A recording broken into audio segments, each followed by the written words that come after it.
It is reported that Marcus Aurelius Caesar, brother of Antonius, being about to engage in battle with the Germans and Sarmatians, was in great trouble on account of his army suffering from thirst.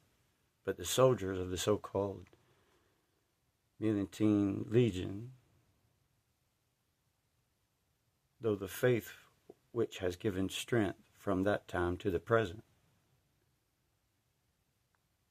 when they were drawn up before the enemy, kneeled on the ground, as is our custom in prayer, and engaged in supplications to God. This was indeed a strange sight to the enemy, but it is reported that the stranger thing immediately followed. The lightning drove the enemy to flight and destruction, but a shower refreshed the army of those who had called on God. But a shower refreshed the army of those, all of whom had been on the point of perishing with thirst. Reading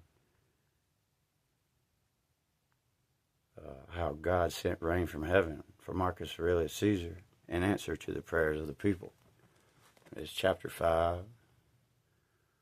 of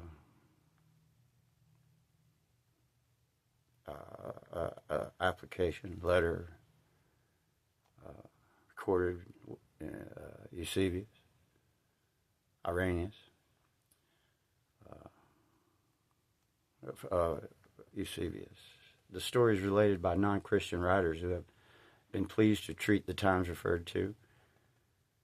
It has always been recorded by our own people, by those historians who were strangers to the faith. The marvel is mentioned, but it is not acknowledged as an answer to our prayers, but by our own people as friends of the truth. The occurrence is related in a simple and artless manner.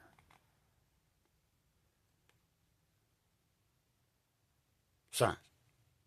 Among these are Apollinaris, who says that from time to time the legion through whose prayers the wonder book took place received from the emperor a title appropriate to the event, being called in the language of the Romans the Thundering Legion. They quote, Tertullian is a trustworthy witness of these things. In the Apology for the Faith, which he addressed to the Roman Senate, and which we already mentioned, he confirms the history with greater and stronger proofs. It's Tertullian writing on his evidences. He writes that there are still extant letters of the most intelligent Emperor Marcus, in which he testifies that his army, being on the point of perishing with thirst in Germany, was saved by the prayers of the Christians. And science. And he says also that this emperor threatened death to those who brought accusation against us. He adds further, what kind of laws are those which impious, unjust, and cruel persons use against us alone, which Vespasian, though he had conquered the Jews, did not regard? When Trajan partially annulled forbidden Christians to be sought after, which neither Adrian, through inquisitive in all matters, nor he who was called pious sanctioned, but let any of those treat these things as he chooses. We must pass on to what followed.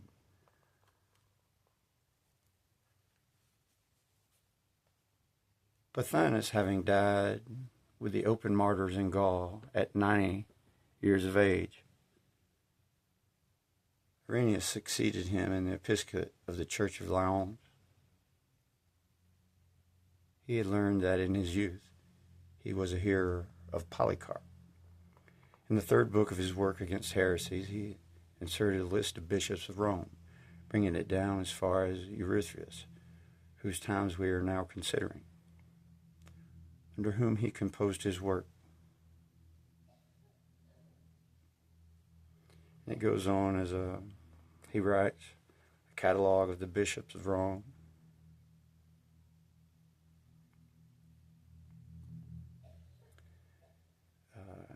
In the times of Clement, a serious dissension having arisen among the brethren in Corinth, the Church of Rome sent a most suitable letter to the Corinthians, reconciling them in peace, renewing their faith, and proclaiming the doctrine lately received from the apostles. But depending on who in times of Clement, because Anacletus succeeded him, and after Anacletus, in the third place from the apostles, Clement received the episcopate. He had seen and conversed with the blessed apostles, and their preaching was still sounded in his ears. Clement, that is. And their tradition was still before his eyes. Nor was he alone in this, for many who had been taught by the apostles yet survived. In the beginning of the catalog of the bishops, it said the blessed apostles, having founded and established the church, entrusted the office of the episcopate to Linus. Paul speaks of this Linus in his epistles to Timothy.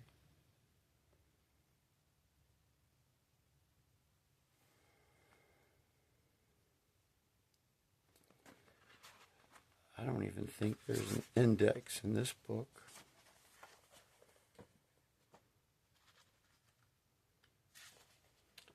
And somebody could make a lot of these, you could make a small fortune if you were just well versed enough in it to go through and just make index and catalog, glossaries.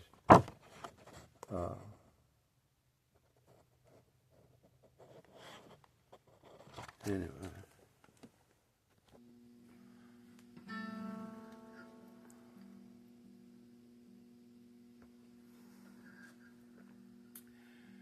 It's always coffee time.